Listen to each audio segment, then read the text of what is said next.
During the past weeks, we have had many inspiring interviews with Amita D. and the treasures she had shared with us of Mother's grace and teaching. Today, we have the honor, the blessing really, to have with us Amita D, who will read passages from Sri Aurobindo's poetry, especially Savitri. Amita D was taught diction and the correct methods of reciting poetry in French and English by the mother. And the mother chose her to be Savitri in their stage presentations. Amita D, welcome tonight. What will you read for us first?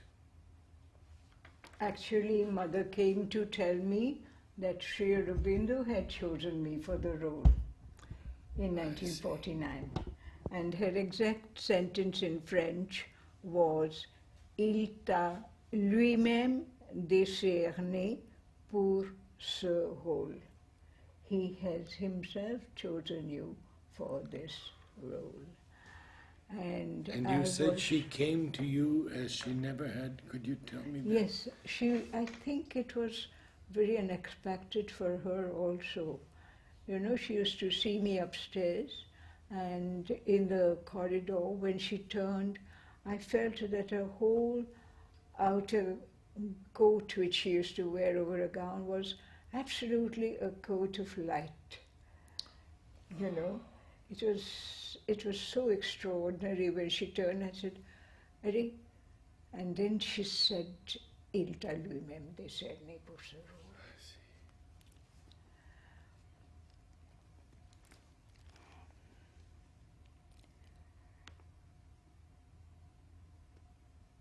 Many people have worked on this epic poem, and we actually are very grateful for all the explanations Mother has given to Hutaben, and she has done paintings, and many of her paintings really correspond to some visions that Mother herself had.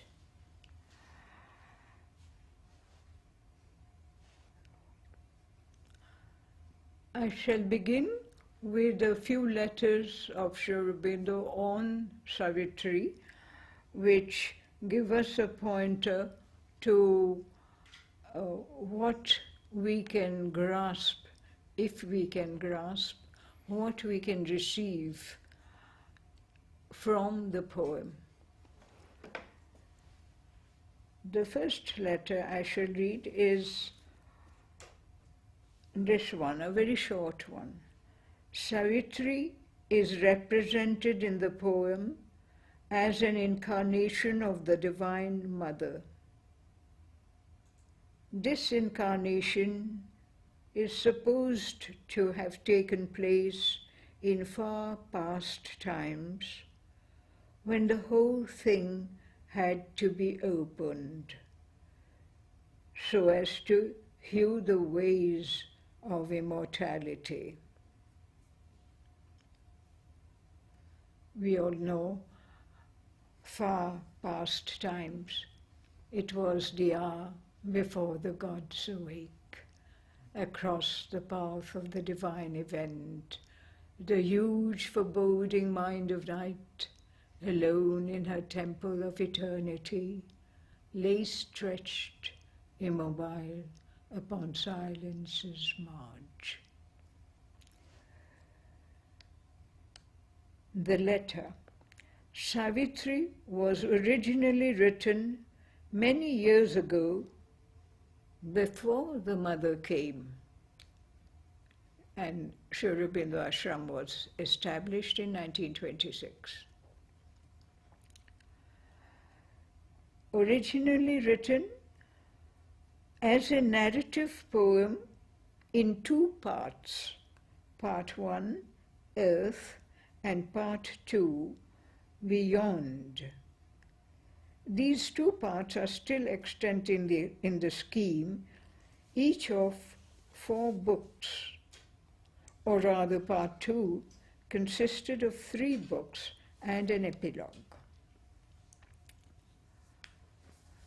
12 books in an epic, 12 books to an epic is a classical superstition, but the new Savitri may extend to 10 books. If much is added in the final revision, it may even be 12. The first book has been lengthening and lengthening out. As for the second part, I have not touched it yet. There was no climbing of plains there in the first version.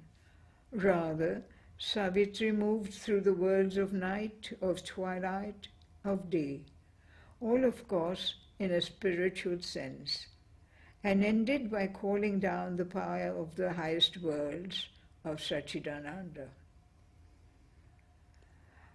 I had no idea of what the supramental world would be like at that time, so I could not enter into the scheme.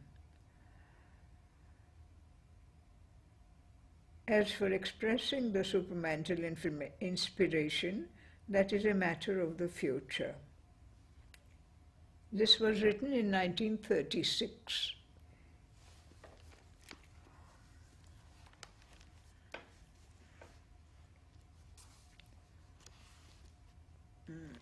What is the other one I had chosen?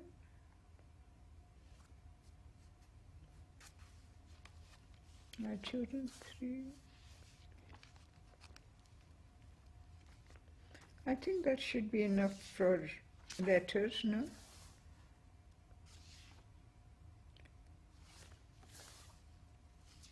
I think that should be enough for the letters. For today's reading, I have chosen a passage from Book 2, Canto 5 to start with, where Sri Aurobindo is describing the creation.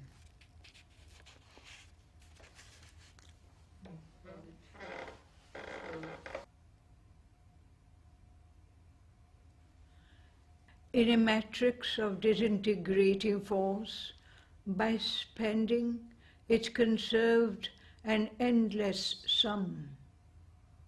On the hearth of space, it kindled a viewless fire that, scattering worlds as one might scatter seeds, whirled out the luminous order of the stars.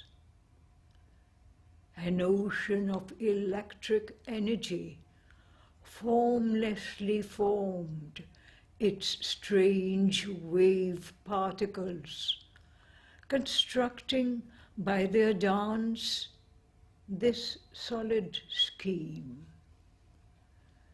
Its mightiness in the atom shut to rest, masses were forged or feigned and visible shapes. Light flung the photons' swift revealing spark, and showed in the minuteness of its flash imaged this cosmos of apparent things. Thus has been made this real, impossible world, an obvious miracle or convincing show, or so it seems to man's audacious mind, who seats his thought as the arbiter of truth, his personal vision as impersonal fact, as witnesses of an objective world, his erring sense and his instrument's artifice. Thus must he work life's tangible riddle out, in a doubtful light, by error, seize on truth, and slowly part the visage and the veil.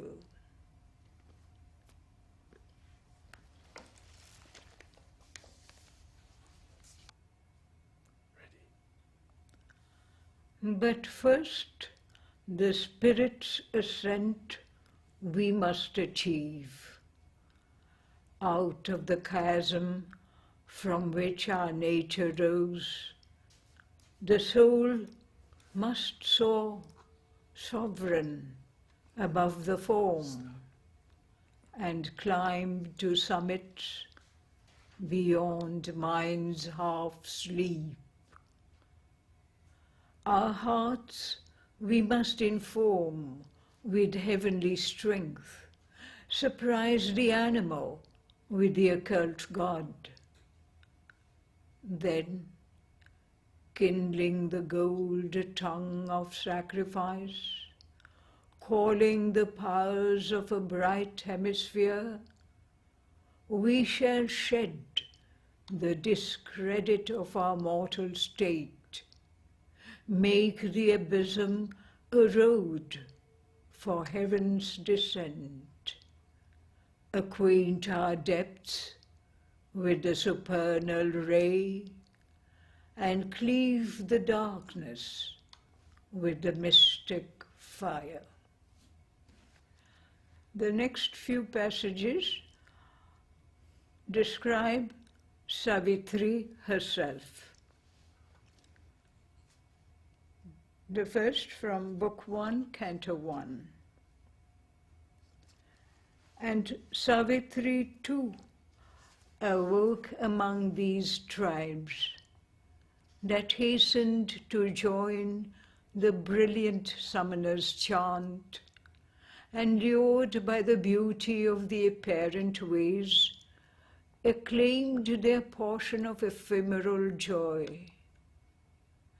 Akin to the eternity whence she came, no part she took in this small happiness. A mighty stranger in the human field, the embodied guest within made no response. The call that wakes the leap of human mind, its checkered eager motion of pursuit, its fluttering hued illusion of desire, visited her heart like a sweet alien note. Time's message of brief light was not for her. In her there was the anguish of the gods, imprisoned in our transient human mold, the deathless conquered by the death of things. A prodigal of a rich divinity, herself and all she was, she had lent to men, hoping her greater being to implant and in their bodies' lives acclimatize, that heaven might native grow on mortal soil. All in her pointed to a nobler kind, near to earth's wideness, intimate with heaven, exalted and swift, her young, large-visioned spirit, voyaging through worlds of splendor and of calm, overflew the ways of thought to unborn things. Ardent was her self-poised, unstumbling will, her mind a sea of white sincerity, passionate in flow, had not one turbid wave. As in a mystic and dynamic dance, a priestess of immaculate ecstasies, inspired and ruled from truth's revealing vault, moves in some prophet cavern of the gods, a heart of silence in the hands of joy, inhabited with rich creative beats, a body like a parable of dawn that seemed a niche for veiled divinity, or golden temple door to things beyond.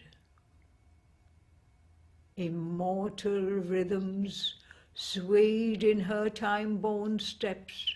Her look, her smile awoke celestial sense. Even in earth's stuff and their intense delight poured a supernal beauty on men's lives.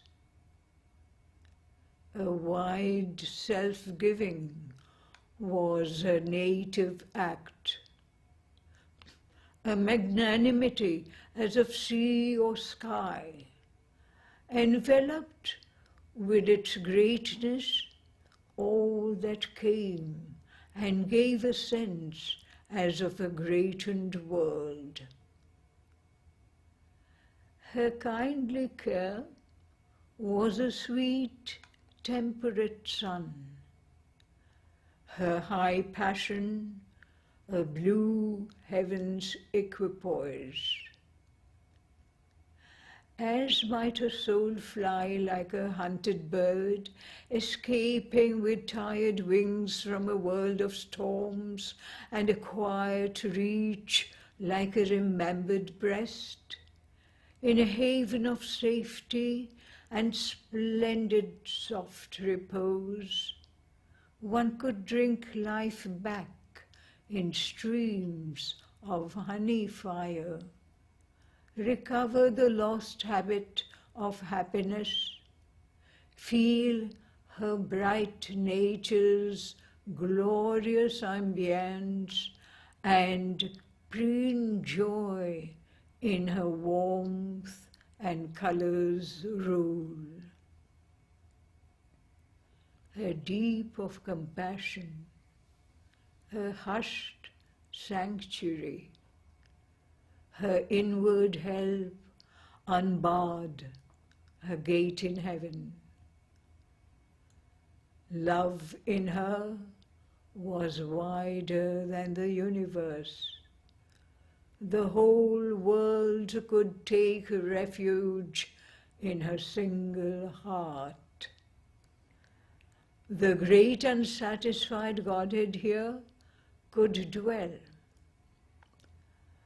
The great unsatisfied Godhead here could dwell, vacant of the dwarf self's imprisoned air.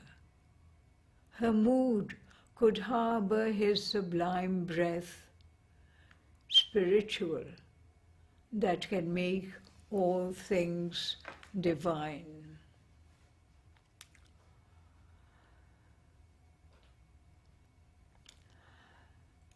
A deep of compassion, a hushed sanctuary, her inward help unbarred, her gate in heaven.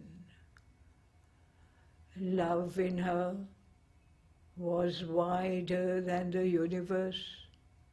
The whole world could take refuge in her single heart. The great unsatisfied Godhead here could dwell, vacant of the dwarf self's imprisoned air. Her mood could harbor his sublimer breath spiritual that can make all things divine. For even her gulfs were secrecies of light. At once she was the stillness and the word, a continent of self-diffusing peace, an ocean of untrembling virgin fire, the strength The silence of the gods were hers. In her, he found a vastness like his own. His high, warm, subtle ether he refound, and moved in her as in his natural home. In her he met his own eternity.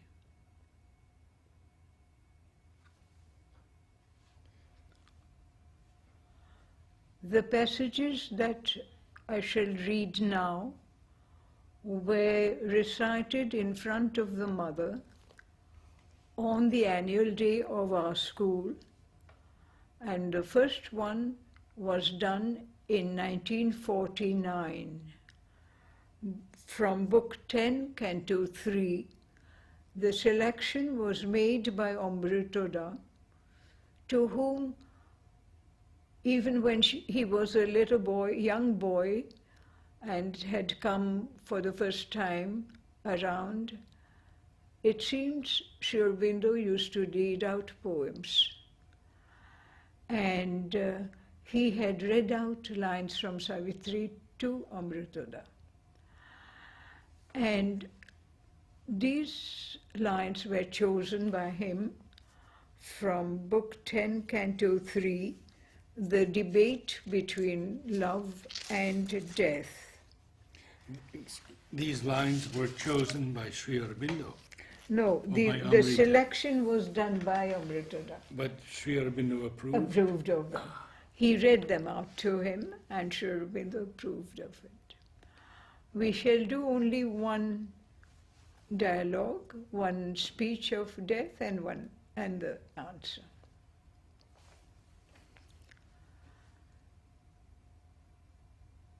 This is when Savitri goes and meets death face to face and asks for Satyavan to return back to earth with her. Death answered her, "Return and try thy soul. Soon shalt thou find appeased that other men on lavish earth have beauty, strength, and truth. And when thou hast half forgotten, one of these shall wind himself around thy heart that needs some human answering heart against thy breast. For who, being mortal, can dwell glad alone? Then Satyavan shall glide into the past, a gentle memory pushed away from thee by new love and thy children's tender hands, till thou shalt wonder if thou lovest at all. Such is the life earth's travail has conceived, a constant stream that never is the same. But Savitri replied to mighty death, O dark, ironic critic of God's work, thou mockst the mind and body's faltering search for what the heart holds in a prophet hour, and the immortal spirit shall make its own. Mine is a heart that worshipped, though forsaken, the image of the God its love adored. I have burned in flame to travel in his steps. Are we not they who bore vast solitude, seated upon the hills, alone with God? Why dost thou vainly strive with me, O death? a mind delivered from all twilight thoughts, to whom the secrets of the gods are plain. For now at last I know, beyond all doubt, the great stars burn with my unceasing fire, and life and death are both its fuel made. Life only was my blind attempt to love. Earth saw my struggle, heaven my victory. All shall be seized, transcended, they shall kiss, casting their veils before the marriage fire, the eternal bridegroom and eternal bride. The heavens accept our broken flights at last. On our life's prow that breaks the waves of time, no signal light of hope has gleamed in vain.